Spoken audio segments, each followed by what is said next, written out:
Doing business between China and the world and looking for logistics and fulfillment tips? Today's show is just for you. Global from Asia, episode number 92.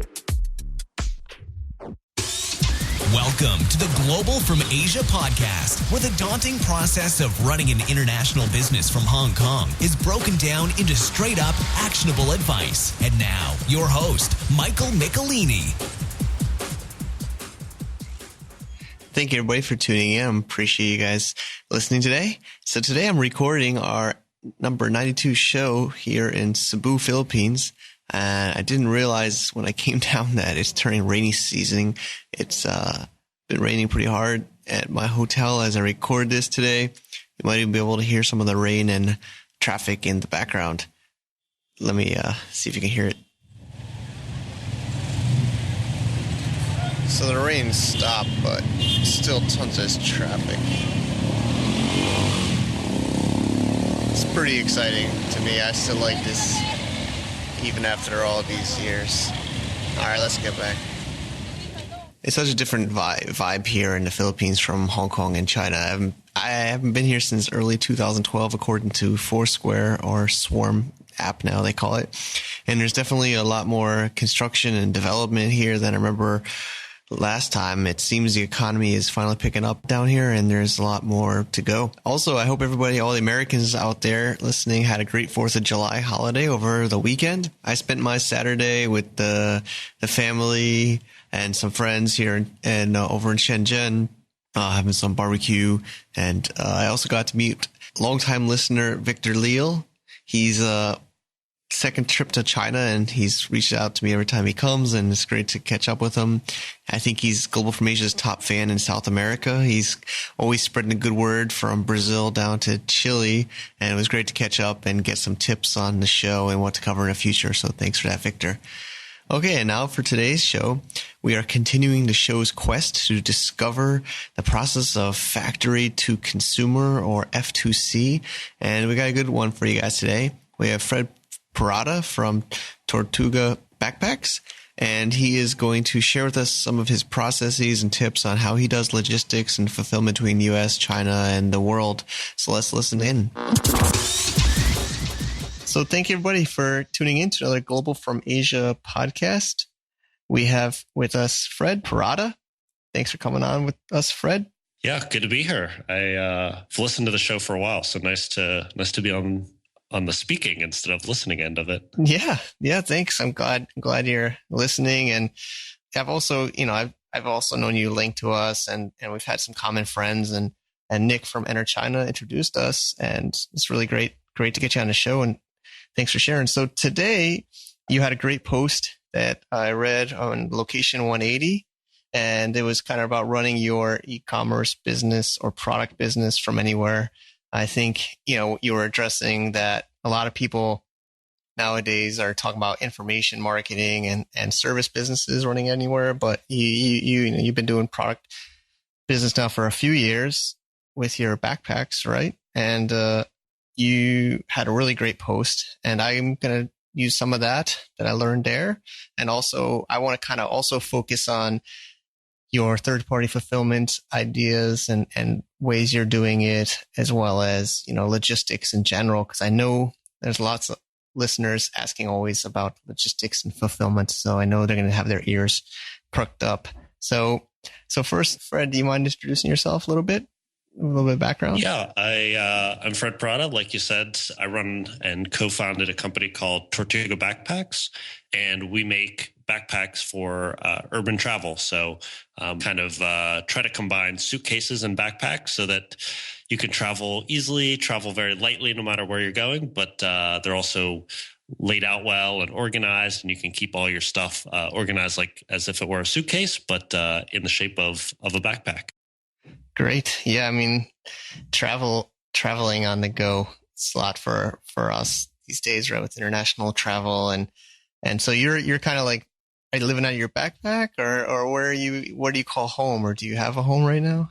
I do. Like, I was living out of the backpack for a couple months earlier this year, but I've been in the Bay Area kind of off and on for a while now. So I'm back there now. I'm in Oakland, just across the bridge from San Francisco, but occasionally live out of the backpack. Got it. So basically today, maybe first give us, I also learned that you were also in more like a service online marketing business before. Do you want to give us a little bit of background, maybe before you got into your product business? Yeah, out of college, started working in advertising for Google. So the ads you see along the side of the search results, or the annoying ones on YouTube sometimes, I was responsible for some of those. So apologies to anyone who saw those. I want to think of you now when I see those. Only when you see ones with really good copywriting that catch your eye. Just assume those were mine. Cool. But started there, and eventually, after about 3 years, left to get Tortuga off the ground. And while I was doing that, had no background in it, so it's kind of figuring things out as we went. So until we were actually making any money from that, I was doing a lot of freelancing and consulting with the online ad stuff on the side. So the Google ads, Facebook ads, things like that, mostly for startups in the Bay Area. Cool. Yeah, I mean, it seems like a typical. I think it's a good way to start, right? So you bootstrapped. So you just basically bootstrapped this all the way through so far, or? Yeah, we haven't taken on any investments, so we've done it bootstrapping with our own money, and then we did 2 small loans when we were getting started. One was through, this is kind of random, but an organization called the Jewish Free Loan Association, which is based out of LA, and they give out interest-free loans. So that was very helpful. Nice. And then we also used Lending Club, which is a kind of an online platform for loans. It's sort of like Kiva, except not the micro loans to, that's typically like small kind of third world businesses. This is similar concept, but can be for personal loans or business loans. Cool. So any crowdfunding or not?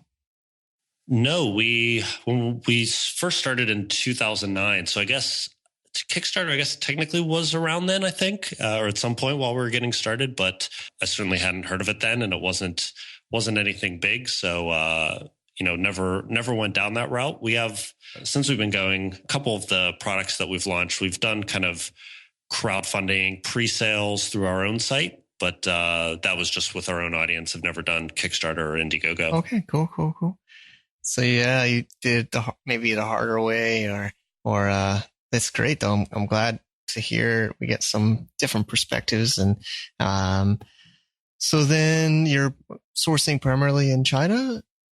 Yeah, all of our products are made in China right now, and we're getting into some accessories now, but most of the stuff that we've done to date has all been sewn soft goods back. Got it. And maybe give us a little bit of history of the sourcing and the manufacturing for your product. Sure.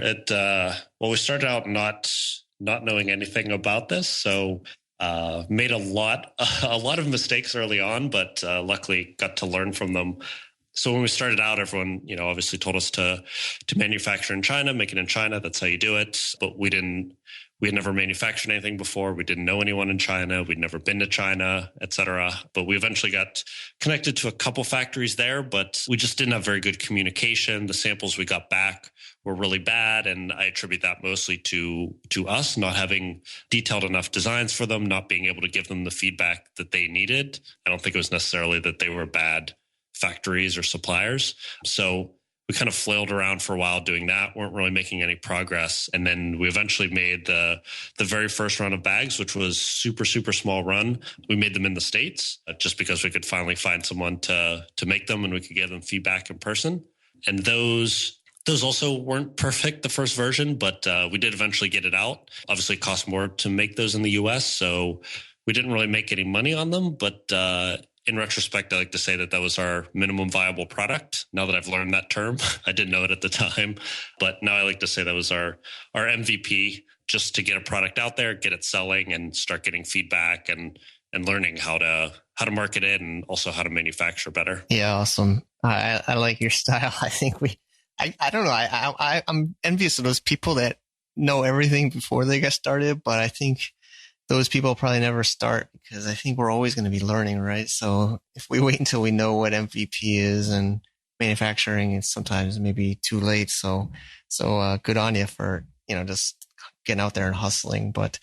And I also like how you just said, you took some of the blame, right? I think a lot of times, both in hardware and in software, people always want to kind of have a scapegoat of their development house if it's like software, or their manufacturer if it's hardware, and they say they don't know what they're doing or they're not qualified. But it's totally true. It's like the specifications, drawings, and being like double or triple clear of what you think is so simple, right? Like I've seen some of your in your article there about some of the ways you draw your designs, and you use a lot of different software to draw arrows and write text boxes.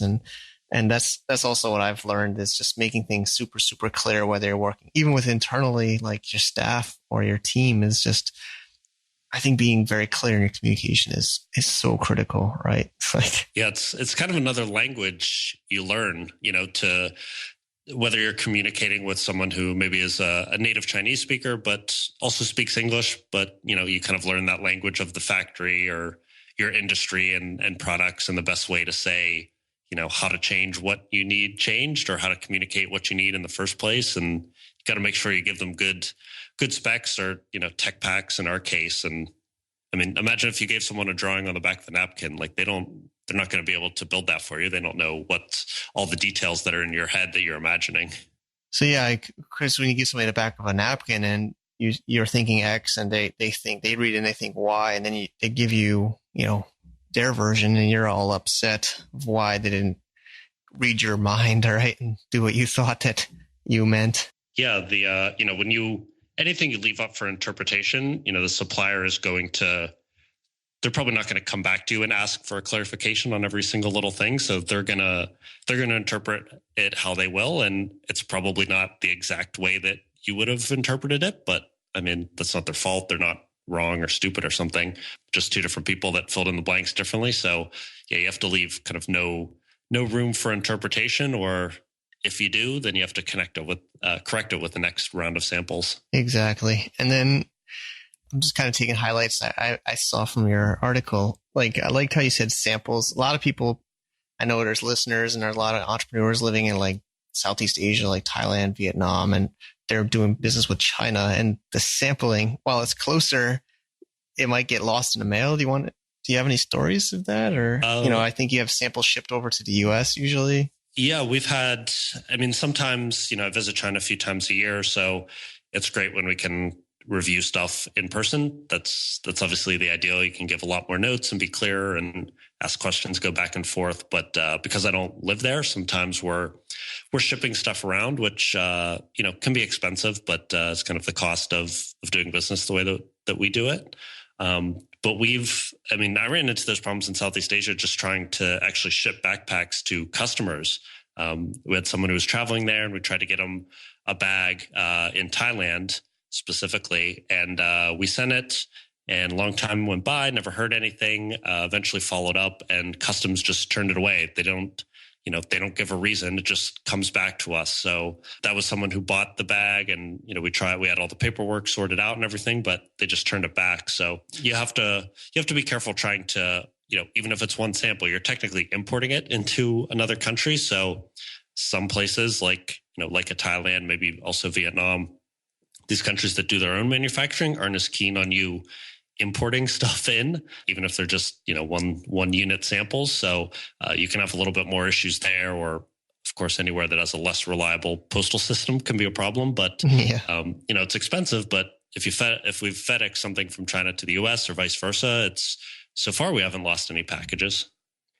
Yeah, I'm going to try to watch what I say right now. But I've had that experience where I even tried to do some local business in the Philippines. Some of my staff were like my bar products that they were like doing customer service for, and they wanted to sell them locally a few years ago.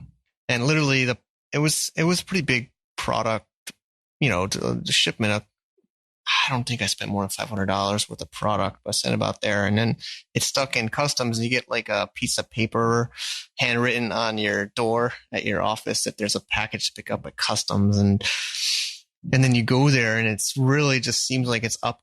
I don't know. I don't think they had a system to tax. I think they were kind of like making up how much tax they wanted to add to this. And I was with my staff, and it was in Tagalog, local Filipino language, and it was just seemed like, I don't know if you call it the corruption word, but it feels like they were just kind of picking a number and bargaining on it. And I remember I even have it on my personal blog years back, but it was just a piece of handwritten paper, like not a napkin, but a scratch paper, and it was some kind of like multiple line items of taxes, and the product import duties was about the same as the value of the product itself.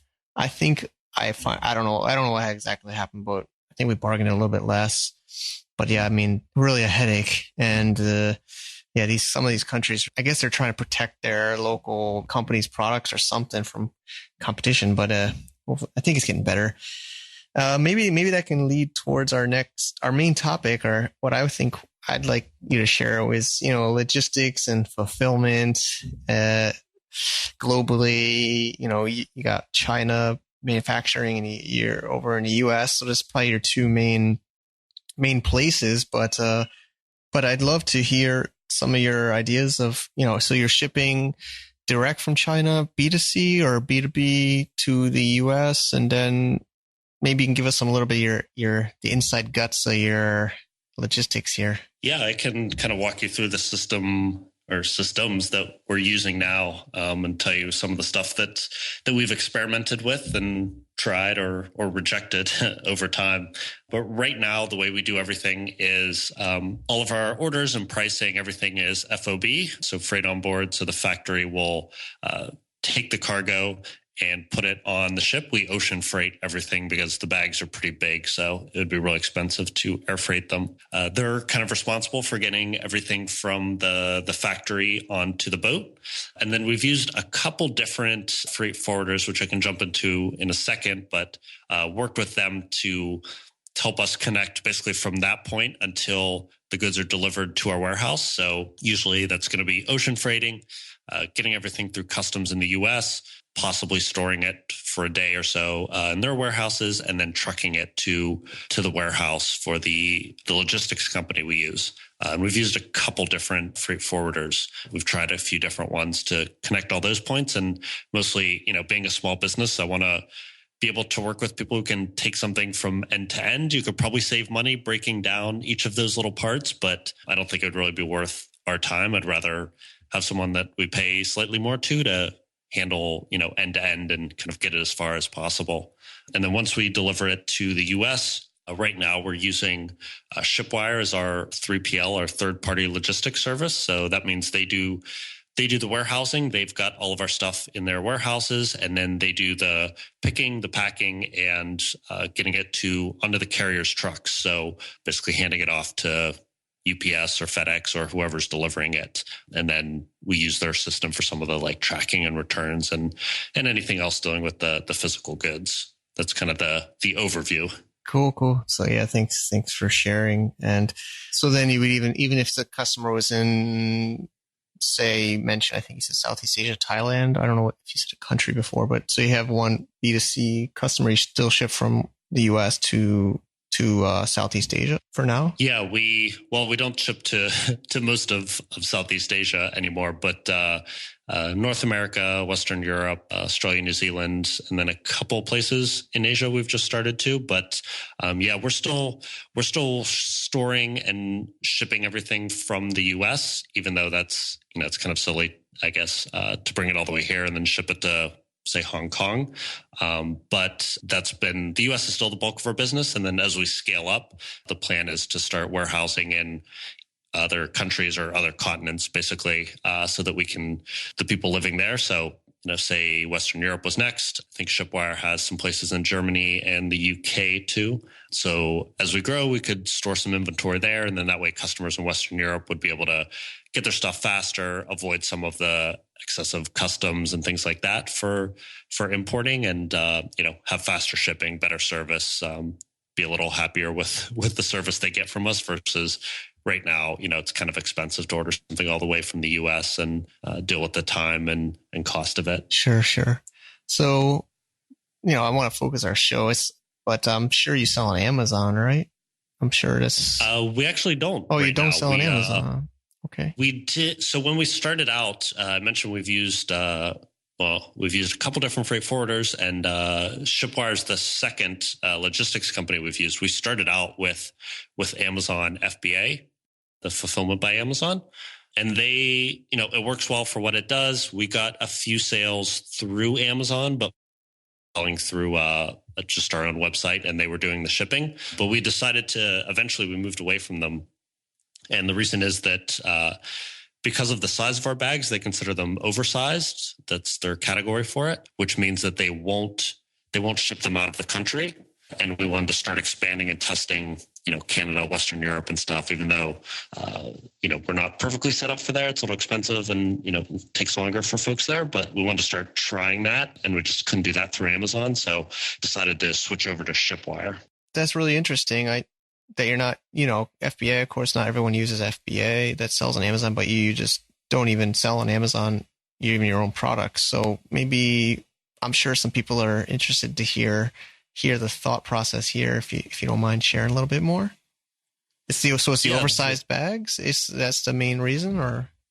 Yeah, that was the big one. Obviously there are some downsides to Amazon. They've got the traffic and all of that, which is awesome. They've got buyers who are ready to buy. But, from our perspective, one of the big things you lose is that contact with the customer. And, we're trying to build a brand and a company. And to date, we've done a lot of our sales and pre-sales and things like that have come from emailing our list. So people who, let's say, bought the original backpack, and then when we came out with the day pack, which is kind of complementary to it, we emailed all those people, let them know about it, and that way we had our successful sale for it. So with Amazon, well, you get the sales and the revenue from that.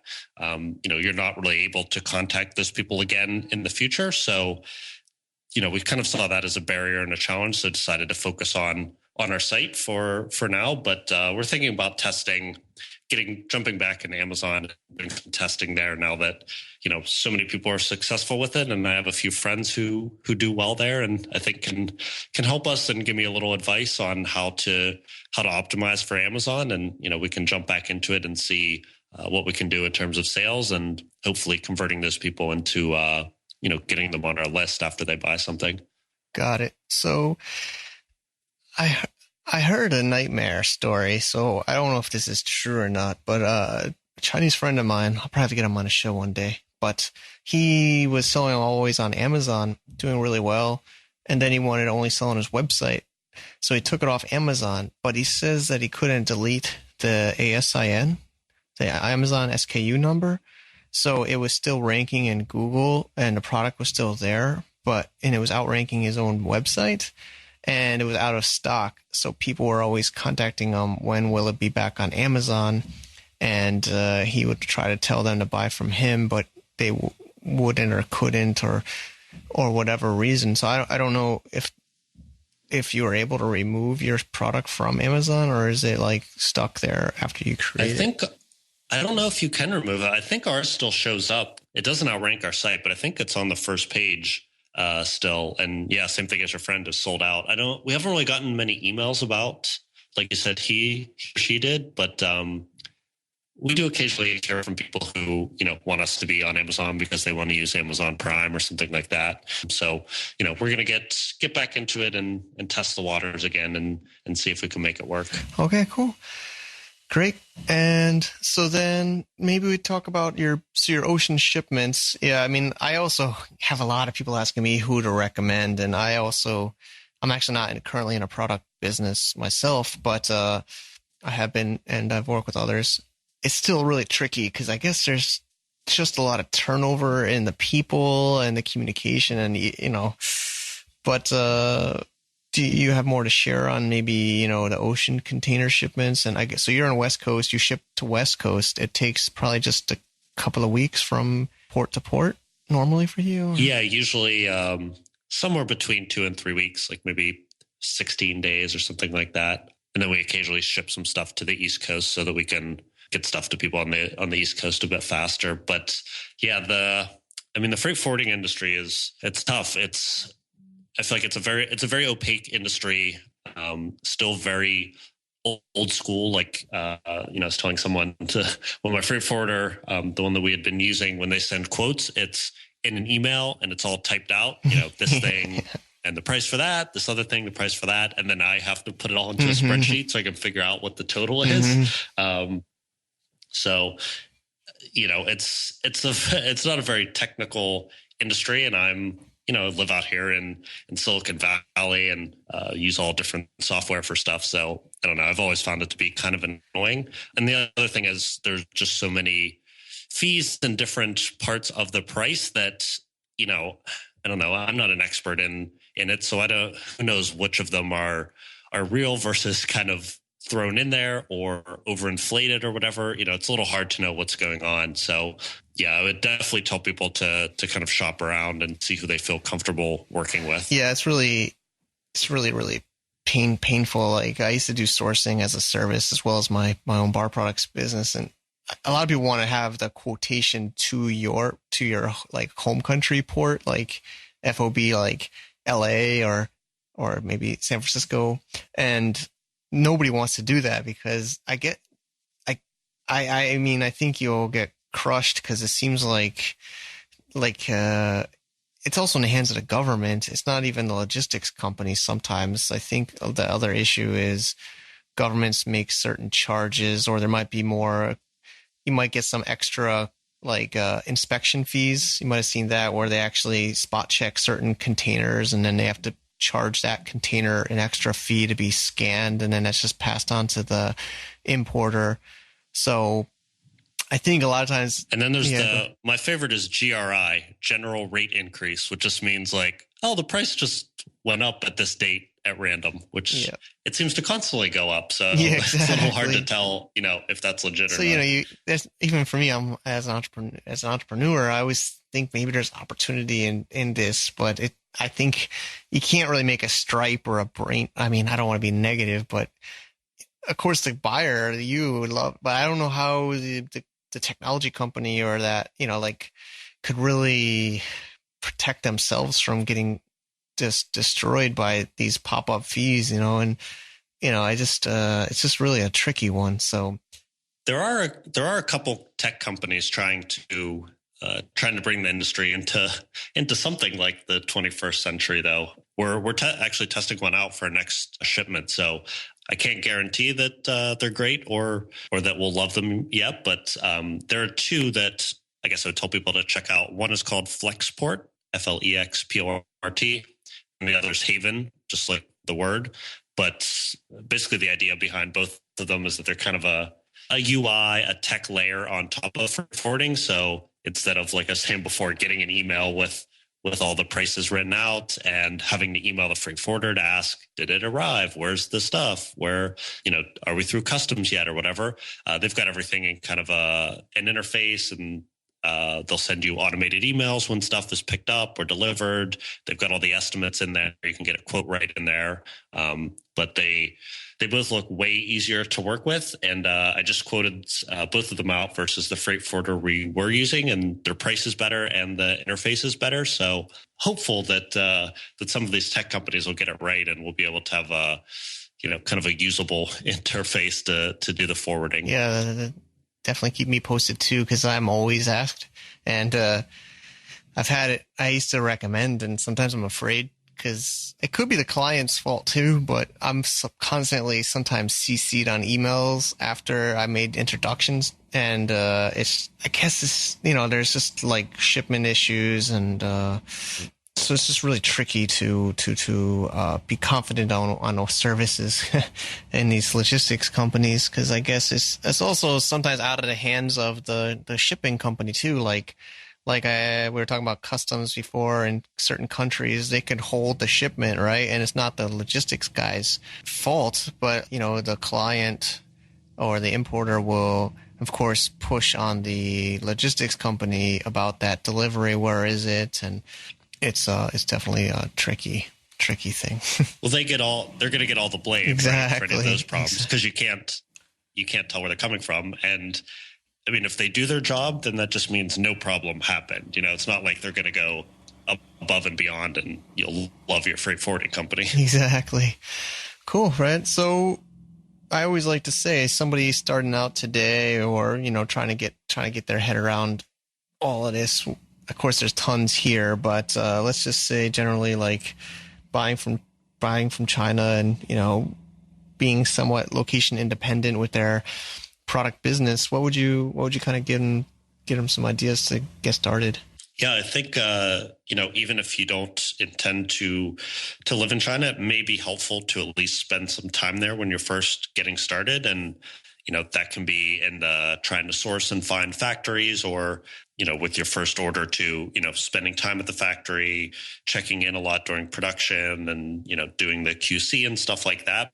But just kind of showing up so you can start learning the ropes a little faster, which I think that's something we didn't do, but in retrospect, I think would have helped starting out. And also lets you start building your relationship with your suppliers. That's one of the things I talked about in that post. You mentioned that, if you want to be remote, there are still going to be some times when it's more helpful to be somewhere in person. So one of those times I mentioned earlier, which is like reviewing samples and giving notes in person, which can be helpful. But also some of that is just the relationship building with your suppliers and your reps, and, showing up, showing you're serious about what you're doing, not just cold emailing them through Alibaba from the US or something. Mm-hmm. But, when you show up and shake someone's hand and go out to lunch and all that, then they can see that you're a little bit serious. And some of that relationship stuff you can't really do through Skype or email. You have to be there. So use your in-person time judiciously. Great. Yeah, that was me back in 2007. I was like, I'll just spend a few months in China, and somehow I'm still here. But who knows? Maybe, yeah. Like it's definitely. I always tell people it's not going to hurt to come out here and learn a new culture, a new perspective, and it's definitely going to help, no matter where you end up in the future. So thanks again for coming on, Fred. How can people buy your bags and contact you, or questions, or to read out what else you got out online? Yeah, the site's at tortugabackpacks.com. That's TORTUGA backpacks.com.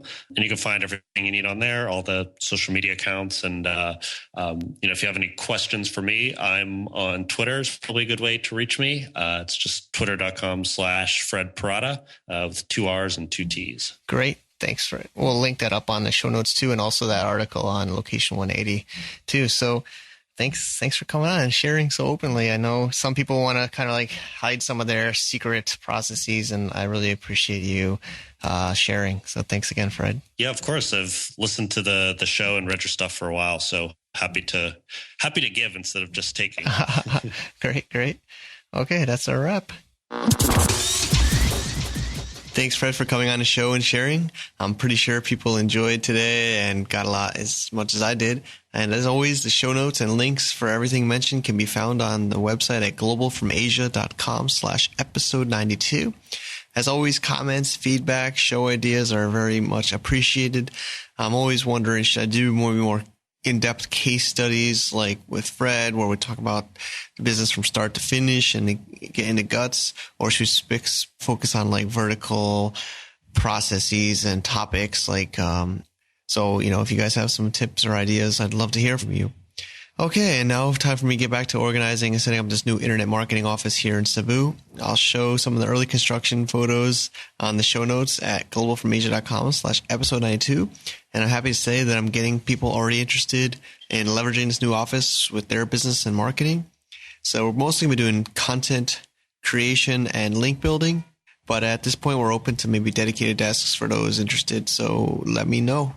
And stay safe, everybody, and keep taking action in building your global business. Cheers. To get more info about running an international business via Hong Kong, please visit our website at www.globalfromasia.com. That's www.globalfromasia.com. Also, be sure to subscribe to our iTunes feed. Thanks for tuning in.